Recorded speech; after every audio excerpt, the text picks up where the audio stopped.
Welcome to the Culture Curators podcast. We're here to share insight, information, and resources to help you become a more effective salon business owner. Welcome back, everybody. We are excited for today's episode. Today, we're going to be talking about why you need to stop running your business based on emotion.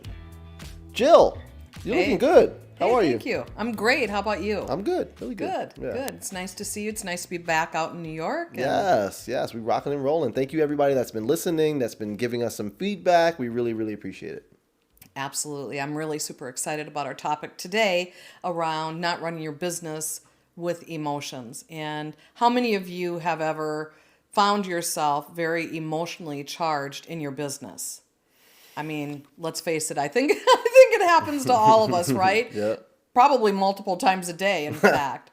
And gosh, that's kind of a dangerous place to live. Yeah. You know, this is. We need to really take a look at how can we put the emotions aside when making business decisions. And I know that we're human beings and that we all have emotions, but it's about putting them aside and really getting linear with our thought process, really thinking about things from a business standpoint and making decisions based on that. Because I'll tell you what I learned a long time ago. When my emotions are high, my intelligence drops. Yeah.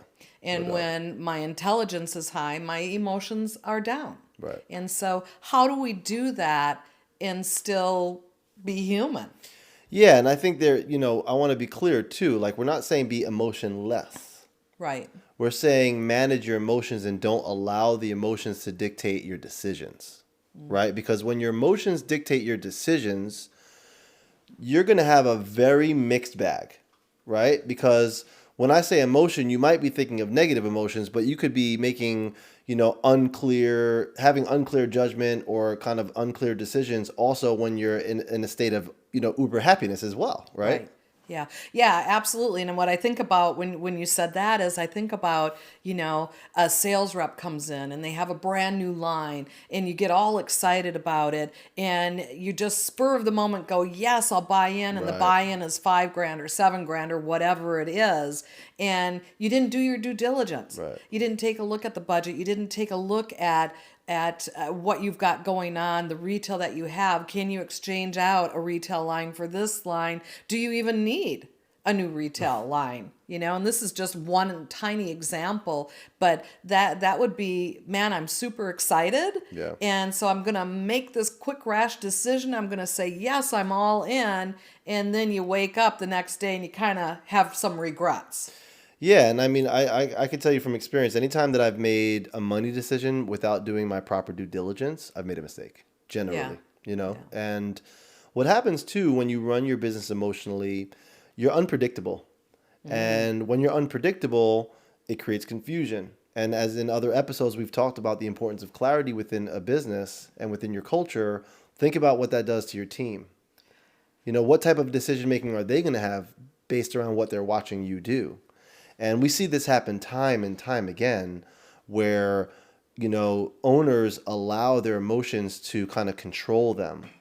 It's almost like your emotions are holding your shoulders and moving you, as opposed to you being in the driver's seat and getting a hold of the emotions. And a long time ago, I implemented the 24-hour rule that we talk about all the time. And for me, the 24-hour rule is a really important rule. The 24-hour rule allows me 24 hours to process the emotion prior to making the decision. And that is so critical. Anytime I've broken that rule, I've made a mistake. Whether it's when someone maybe upsets me, or does something out of line, if a client does something that needs to be addressed, sometimes, and this is the reality, sometimes you can't wait 24 hours, sometimes things just need to be handled right away. But when and if at all possible, giving yourself that window of time. Think about it. This is, I don't remember where I saw this too, but it's like if you wrote a letter about what you're feeling and what you do and put it in a drawer and locked it for 24 hours and read back that letter to yourself, how different after the emotion's gone, how different would that letter be You know, it's like sending a text out of emotion. It's such a dangerous thing to do. Yeah, that's such a great exercise, actually, in the heat of the moment to be able to write down, get it all out of your head and onto paper, and then put it in a file cabinet, put it away, lock it away Yeah. for 24 hours, then bring it back out and then read it. And chances are You'll probably cringe. you're like, oh my God, I'm so glad I didn't Yeah, react, because yeah. that's a reaction. And you know what? When you were talking a little bit ago, I just kind of got like, ooh, a cringe, because it made me think about way back when I was first in leadership, and I would walk through the salon, and people would say they could tell what kind of mood I was in by the way I walked into the salon. And that's not a great thing. It really isn't a great thing. Why not? Well, because if I was in a mood, how did that set the tone for the entire day? How did that set the tone for my employees? Do you think my employees wanted to come up and ask me something Right. when I was in a mood? They stayed away from me. And I learned that that was not a good thing. That I had to be able to manage that emotion. I had to come into work managing my emotions first before I could ever think about making decisions in the salon or setting the tone or the pace for the day. And it was a huge, valuable lesson, and people left the business because of my moods. And it's not nothing that I'm proud of, but it's reality. And this is what we do. Like we talk about the good, the bad, the ugly. We're not here to paint a broad stroke of perfection as if we've done it all right. We're here to share information and knowledge with you around what we've experienced, good, bad, ugly, and different. You know, and you know the thing is that we've all made emotional decisions, whether it's in our life or in our business, and generally speaking, it leads us astray. You know, it leads us down a path that's not really great for us. And when we are able to process the emotion, really process it, and genuinely feel it, understand it. I always think about like digesting. You know, it's like I got to chew it, I got to swallow, and I got to digest this, figuratively speaking, in a way for me to like move forward. And a lot of times, if in 24 hours or beyond, you're not able to move forward, that's telling you something as well. Absolutely. Right? And you need to learn how to manage your emotions. If you're going to be leading a team of people, think about that. Like, does your team want to be led emotionally, or does your team want to be led logically with care? You know, and that's what I mean where I want to be, you know, there's a clear delineation between, we're not saying be emotionless and forget the Right. emotion. We're saying manage it. And you can make really clear, concise decisions when you are thinking logically and when you have, like you said, more of like a linear kind of way of thinking. And when you're gathering facts and information that you can then make your decisions based off of, as Yeah. opposed to maybe, you know, being reactionary. Right. One of the tools that I always use that helped me is called a Benjamin Franklin list. What is that? Oh, I know. And Yeah, it's you, just yeah, yes. a- You've it's had me do just- that many times. What am I talking about? What is that? You love You it so draw a much line you down forgot the about center it of or the what. paper. That's exactly right. So a Benjamin Franklin list is you just take a clean piece of paper, you draw a line right down the center, and you have a pros side and you have a con side.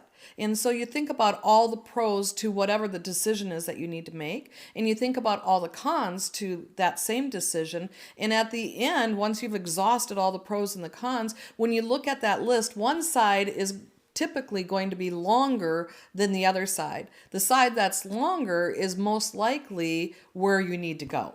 And Yeah. so it really helps. It takes the emotion out. It really starts to make you think logically, linearly, and really come up with the best choice for the business. Because the reality is that, you know, it has to be good for the employees. Yeah. It has to be good for you as the business owner, but it also has to be good for the business. And oftentimes I find, And you have to really take care for, you know, understanding how to try to make a judicial decision sometimes that doesn't mean that everyone's going to be happy through it. And For sure. that's a really important part of leadership. Like, you Right. can't make everyone happy. It's impossible. John Maxwell always says, like, those two things don't align. If you think that you're going to make everyone happy and be a leader, you got another thing coming. It's just they don't line up together. They don't match, because it's impossible to make everyone happy when you're a leader making decisions that are important for the company, for the business, for the overall organization. And, we are in an emotional industry, We are. right? We're creative Absolutely. people. We wear our heart on our sleeve many of the time as hairdressers, and I love that about us. But it doesn't mean that it can't get in our way. And when it does get in our way, it can get in our way in a pretty big way. Yeah. So I think just understanding, what to do with your emotion, understanding who you are and what your triggers are, I think that's really important. What is, and this is where we use DISC all the time. It's like your personality profile and what your tendencies are, what your kind of behaviors tend to be. And I think when you learn about yourself that way, it can help you manage some of those emotions better. And I also think that what you consume helps either fuel positive or fuel negative emotions. So whether what you consume on social media, whether what you consume with the circle of people around you, whether it's what you're reading or not reading, those kind of things can really heavily impact the way that you manage your emotions. Yeah, and I think knowing yourself is really, really key. And so when I think about DISC personality Yeah. assessments and think about each personality style has a different way to process decision making. Right. And so to know what your profile says about how you make decisions, the best way to make decisions is really, really key to know that. You've got to know yourself in order to grow yourself. Yeah. And to know that Derek makes decisions much differently than I make decisions. It doesn't mean that his way is right or wrong. It just means that we're individuals and we have different ways of processing. And so it's super important to know how you process making a decision and then make that decision logically. And you know what? Give yourself the time that you need. Yeah, it's so key. Like, give yourself the time to process it and allow yourself the space to handle the emotion internally first before it gets accidentally projected. Right. You know? Yeah.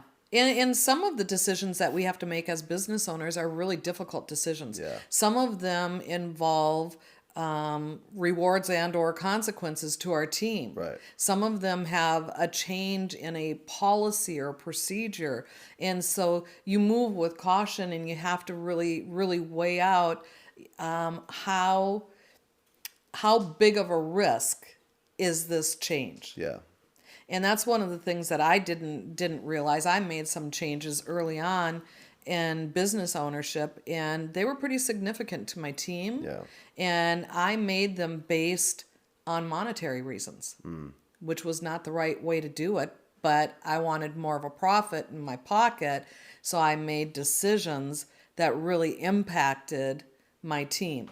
Right. Consequently, I had a big downfall because of it. Yeah. And you know what? Sometimes our hardest and biggest downfalls are generally, hopefully, our best and biggest lessons as well, even though Yeah. they're painful during the process. And Right. I want to go back for a second around emotional texting because I think that's a really common thing that happens. And, when you're triggered by an action of an employee or, a team member, I think it's really important not to, just start. And it's like, oh no, they didn't do that, did they? And it's just like it turns into like a texting battle back and forth where you're sending like a 4-page letter via text back and forth. And it's just, there's generally nothing healthy that's going to come from that. Right. And you're better off like putting the phone away, lock it up somewhere if you need to, and give yourself some time to be able to have an in-person conversation that can connect and that can, push through the challenge as opposed to exacerbate it. Yeah, I think that it's a really good point because I think so often people hide behind the phone now. Oh yeah, it's so hide behind the easy. keyboard, and it's so much easier to text whatever. And we have to understand that there are times that we have to pick up the phone. There are times that we have to have in-person meetings, that there's topics that are that important. Yeah. And if you're heated, there is nothing wrong with sending a text saying, with all due respect, I'd like 24 hours to respond. At Right. least You you're can not let them leaving know, them right. hanging. Exactly, yeah. At least you've responded, you've let them know, and they have an expectation now that you'll get back to them within 24 hours, and that's fair. And hopefully when you do that, it just alleviates like the defensive on think both it brings sides. it It brings it down. down a notch. Like, when you're a leader, you have to learn that this is a reality. You need to be the bigger person, Like you genuinely do. Yeah. And it don't mean you need to like it, but it does mean you need to accept the role that you've chosen. And you can't have it both ways. You can't be a leader. Well, I guess you can be, but it's up to you. Do you want to be like a petty leader? And think about what examples that we have in the world or the country around that. What does healthy leadership look like? And is healthy leadership emotion driven? Generally not. No. And I think that it's just so key for us to, like you said, know yourself first, check yourself around your emotions, and then you can help others with this same dynamic. Because what happens is if you're an adult doing this and you also have, young team members in their 20s or even maybe 30s, depending on how old you are, think about what you're teaching them. Yeah. And they're going to then have emotional decisions and reactions. And now you've defined your culture as an emotionally charged culture, which is very dangerous. It is. And, it's just like children. What they see their parents do, they're going to emulate. Amen. And so we as business owners, what our team sees us do, they will emulate. And Right. so if I was coming in a mood, a couple times a week, then it just signaled that it was okay for everybody else to come in a mood. And then Yeah. that's just chaos. Absolutely. So it's easy to say, So hard to do. really, really hard. This is a simple do. concept with a very challenging execution. Absolutely. And it takes practice. It takes concerted effort, concerted practice, and repetition to hold back your nature of the reaction, to process the emotion, and then come through logically and with a better result. Absolutely. And make really great decisions for your business and for your team and for yourself. Yeah. So, Well, I think that wraps up this episode. Thank you all for listening. We are super excited to continue, and we encourage you to really evaluate how you make decisions in your business and how you can manage and control your emotions to be able to move forward powerfully. We'll see you on the next episode. absolutely. So long. Thank you for tuning in to this episode of the Culture Curators podcast. Please like, comment, follow, and subscribe.